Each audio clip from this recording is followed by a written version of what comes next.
గారు 1983లో తెలుగుదేశం పార్టీ స్థాపించారు. మీ అందరికి తెలిసిన విషయమే. స్థాపించిన తర్వాత సమూలమైన మార్పులు చేశారు. అప్పుడు వరకు ఎమ్మెల్యేలు అంటే, ప్రజానాయకులు అంటే చదువు లేని వాళ్ళు, పెత్తందారులు, బాగా తెగబలిసిన వాళ్ళే రాజకీయ నాయకులు ఉండేవారు ఆ రోజుల్లో. అది రామారావు గారు గుర్తించి ఒక మార్పు తీసుకురావాలి రాజకీయాల్లో అని చెప్పి ఆ రోజు ఉమ్మడి రాష్ట్రం మనకి తెలంగాణ మంది 75% మందికి చదువుకున్న వ్యక్తులకి, బాగా చదువుకున్న వ్యక్తులకి, కుర్రవాళ్ళకి, యవ్వనంలో ఉన్న కుర్రవాళ్ళందరినీ పిలిపించి టికెట్లు ఇచ్చారు. అప్పుడు చాలామంది రామారావు గారికి సలహాలు ఇచ్చారు. సార్, కొత్త వాళ్ళకి ఇచ్చేస్తున్నారు మీరు,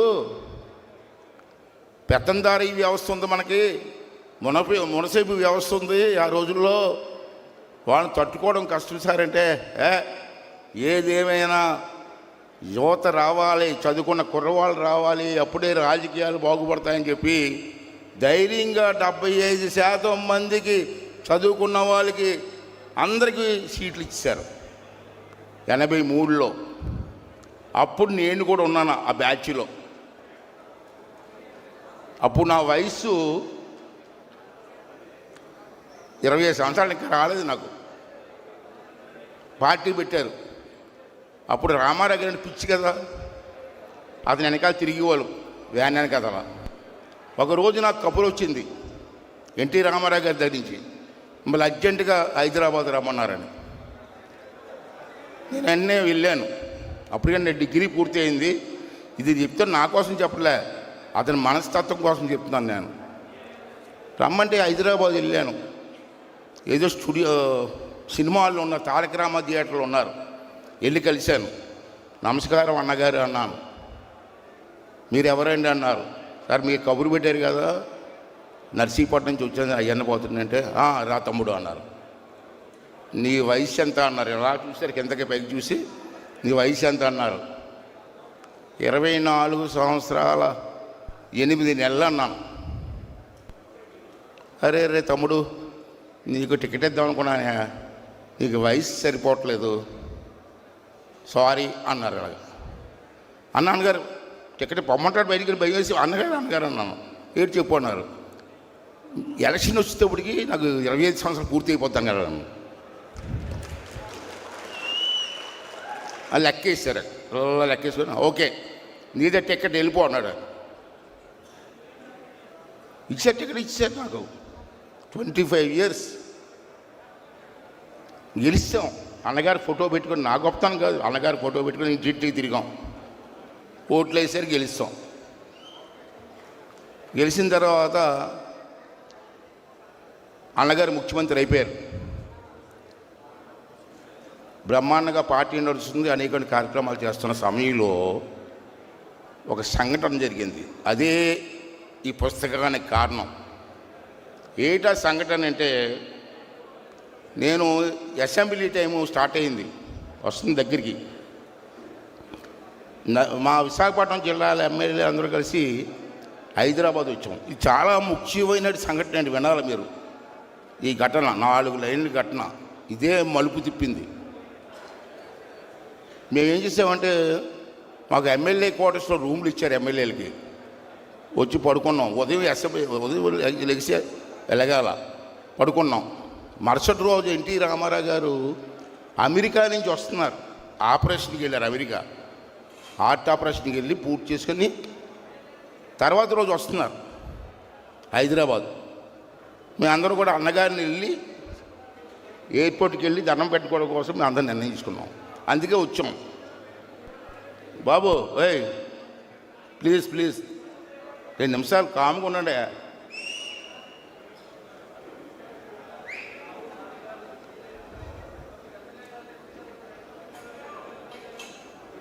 అప్పుడు రూమ్లో పడుకున్నాం. తెల్లవారుజాము 3 గంటల 3:30 ప్రాంతానికి అనకాపల్లి ఎమ్మెల్యే దాడి వీరభద్ర గారి ఏరియా అక్కడ ఓ రాజుగారి ఎమ్మెల్యే ఎవరైనా కన్నబాబురాజు గారా, కన్నబాబురాజు గారు ఎమ్మెల్యే మన పార్టీలోనే గెలిచాడు. ఎన్టీ రామారావు పేరు చెప్పుకుని గెలిచాడు. అతను 3:30కి వచ్చి నేను ఉన్న రూమ్ తలుపు కొట్టాడు. తెల్లవారుజాము 3:30కి ఎవరైనా లేచి తలుపు చేస్తే కన్నబాబురాజు గారు, సార్ ఈ టైంలో వచ్చారు సార్ అంటే నీతో మాట్లాడాలన్నారు. లేదు కూర్చోండి అన్నా. ఒక పెద్ద మనిషి పేరు చెప్పాడు. ఇప్పుడు ఆ పేరు చెప్పడం నాకు ఇష్టం లేదు, నీకు తెలిసిపోతుందండి. పలానా వ్యక్తి రమ్మన్నాడు, నిన్ను తీసుకురమ్మన్నాడు. అరే ఈ టైంలో ఎందుకే, ఉదయం స్నానం చేసి వస్తాను కదంటే, లేదు అర్జెంటుగా తీసుకురమ్మన్నాడు. అతను మరి మన పార్టీలో కూడా అప్పుడు లీడరే కదా, మీకు అర్థమైపోవడం సీను. అప్పుడు నేను వేసాను, కారు ఎక్కించి నన్ను వాళ్ళ ఇంటికి తీసుకెళ్ళారు 3:30కి. ఎక్కడ ఇప్పుడు మనకు పార్టీ హౌస్ ఉంది హైదరాబాద్లో, అక్కడ ఉండేది అతని ఇల్లు.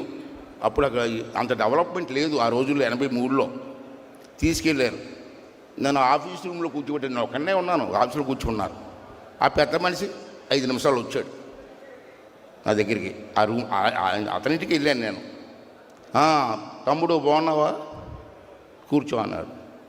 కాఫీ ఇవ్వలేదు, మంచీలు కూడా ఇవ్వలేదు, కూర్చోబెట్టాడు. ఏమండి పిలిచారంటే ఒక కాగితం ఇలా ఇచ్చాడు, దాంట్లో సంతకం పెట్టుకున్నాడు. దేనికన్నాను, దేనికండి అన్నాను. పెద్ద ఆయన సరిగ్గా పనిచేయట్లేదా, పెద్ద అయినట్టు ఎన్టీ రామారావు, దించేద్దాం అన్నాడు. నాకు మర్చిపోయింది, దించేస్తాడు, ఇంత మెజార్టీ పెట్టుకుని ఎలా దించేస్తాడు, ఎలా తెస్తారంటే నీకు ఎందుకు నేను సంతకం పెట్టే అన్నాడు. నేను పెట్టను సార్ అని కాగితం నాకు ఇచ్చాను, నేను చూశాను. అప్పటికి 45 పేర్లు సంతకాలు ఉన్నాయి దాంట్లో. నేను సంతకం పెడితే 46. నేను పెట్టనన్నాను. పెట్టవయ్యా, నీకేదో మంచి మంత్రిత్వం ఇచ్చేద్దాం, ఇది చేద్దాం అన్నారు. సార్ నేను పెట్టను సార్ అన్నాను. పెద్ద ఆయన దించడానికి వీల్లేదు సార్ అన్నాను. దించలేరు, ఎలా దించుతారండి ప్రజాస్వామ్యంలో. అప్పుడు అతను అన్న మాట తెలిసండి మీకు, ఇక్కడే చాలా ఇంపార్టెంట్ అండి. అతను అన్న మాట ఏంటి చేస్తే, ఎవరైనా టైంలో బ్రతిమాలుతారు, ఓ పెట్టరా బాబు అని. ఏమన్నాడు తెలుసా, పెట్టవా, పెట్టను సార్, లే బయటికి పోవన్నాడు. బయటికి పోమన్నాడు, ఇలాగ ఇదే డైలాగ్, లే బయటికి పో అన్నాడు. లేచి బయటకు వచ్చాను. నన్ను తీసుకెళ్ళి కారు లేదు, కన్నబాబు లేడు. అక్కడి నుంచి అసెంబ్లీకి 3:30కి ఆటో దొరకలేదు. అప్పుడు నడుచుకుంటూ ఆ రాత్రి సుబ్బరామరెడ్డి ఇల్లు ఉంది కదండి హైదరాబాద్లో, అక్కడ వరకు నడిచి వచ్చాను. అక్కడ ఆటో దొరికింది, ఆటోలో ఎక్కి ఎమ్మెల్యే క్వార్టర్స్కి వెళ్ళాను.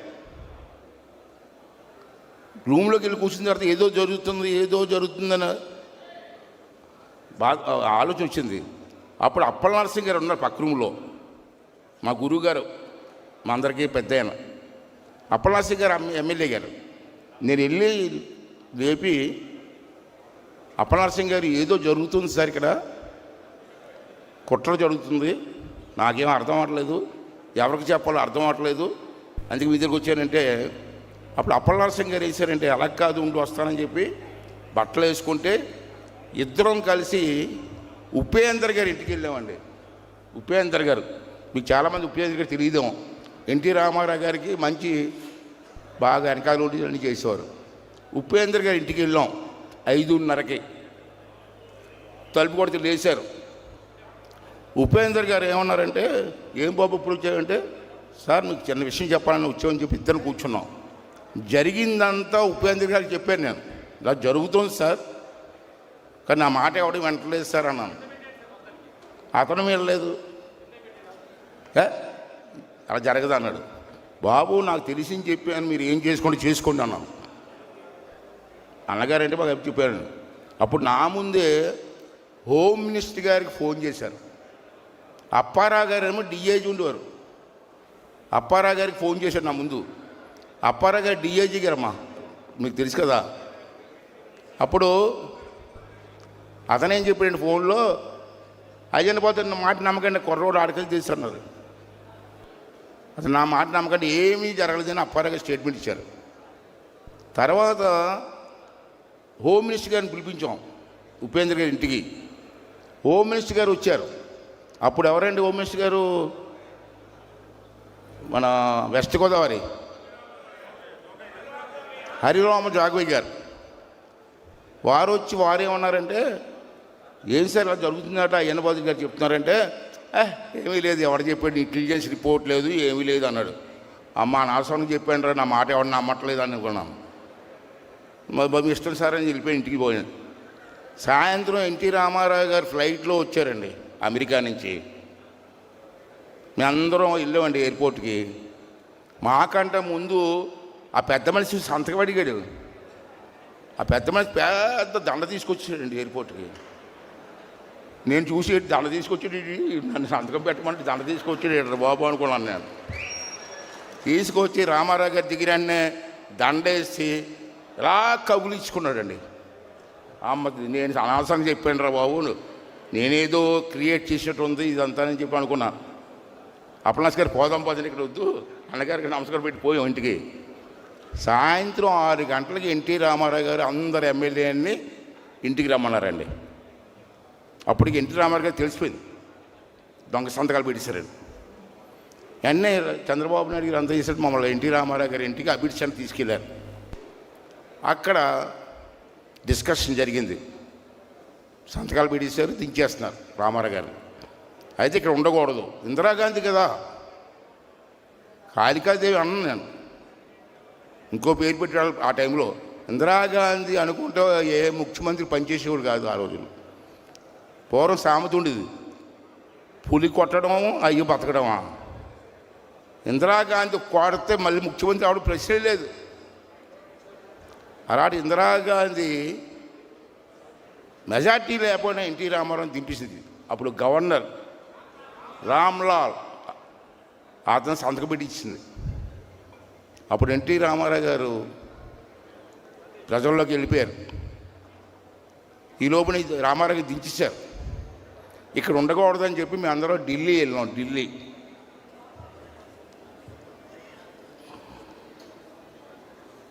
వెళ్తే అక్కడ ఇందిరాగాంధీ గారు ప్రైమ్ మినిస్టరు. ఏం చేస్తుందో అని భయంతో మళ్ళీ ఏం చేశారంటే, ఢిల్లీ నుంచి మమ్మల్ని కర్ణాటక మార్చారు. కర్ణాటకలో అక్కడ ఉన్నాం. ఈ లోపల ఎన్టీ రామారావు గారు జనాల్లోకి వెళ్ళిపోయారు.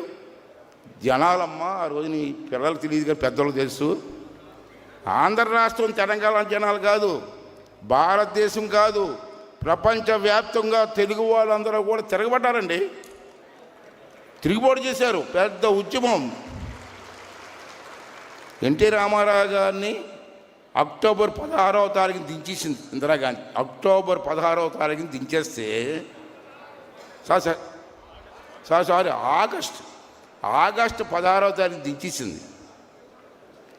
మళ్ళీ ఎన్టీ రామారావు గారు జనం తాలూ ప్రపంచం చూసి భయపడిపోయి, ఇందిరాగాంధీ భయపడిపోయి, నాయనా నీ కుర్చీలు తీసుకోరా నాయనా ఇచ్చేసింది. That is NT Rama Rao. నేను ఎందుకు చెప్తాను ఈ విషయం? ఆగస్టు 16వ దిగ్గేస్తే సెప్టెంబర్ 16వ తారీఖు కుర్చీలు కుట్టినాడు మహానుభావుడు. ఒక్క నెలలో భారతదేశ చరిత్రలో ఇందిరాగాంధీ కొట్టడం, ముఖ్యమంత్రి అవడం ఎక్కడ జరగలేదు. ఒక్క ఎన్టీ రామారావుకే జరిగిందని చెప్పి ఈ సందర్భంలో మీ అందరికీ మనం చేస్తున్నాను. అయితే చాలామందికి తెలియదు ఈ విషయం, ఈ తరం వారికి అసలు తెలియదు. ఇంకా మాలోటు కొంత బతుకున్నాం కాబట్టి అప్పుడు చెప్తున్నాం, మీ అన్నాలు బతుకుతాం. ఇంకా మన తర్వాత కూడా రాబోయే తరం వారికి ఎన్టీ రామారావు గురించి తెలియాలి, రామారావు గారి తాలూకు నాయకత్వం గురించి తెలియాలి, అతని విశ్వరూపం గురించి తెలియాలి. అప్పుడు ఉపేంద్ర గారి పుస్తకం రాశారు. ఈ పుస్తకం లేకపోతే నేను చెప్పినాను ఎవరు నమ్మడు. ఇప్పుడు నేను చెప్పాను అనుకోండి, అయ్యాను గారు డబ్బా కొట్టుకుంటాడు అనుకుంటారు, రామారావు గారి గురించి వీడికేం తెలుసా అంటారు. నేను చెప్పినవన్నీ ఉపేంద్ర గారు దీంట్లో రాశారండి. దీంట్లో 125వ పేజీలో ఉంది అతను రాసింది. ఇది ఒక సాక్ష్యం, పుస్తకం ఒక సాక్ష్యం. రాబోయే తరం వాళ్ళకి సాక్ష్యాలు ఉంటారు కదా. పూర్వం పెద్దల మాట మీద నమ్మకం ఉండేది. ఇప్పుడు సాక్ష్యాలు లేకపోతే ఎవరు నమ్మట్లే.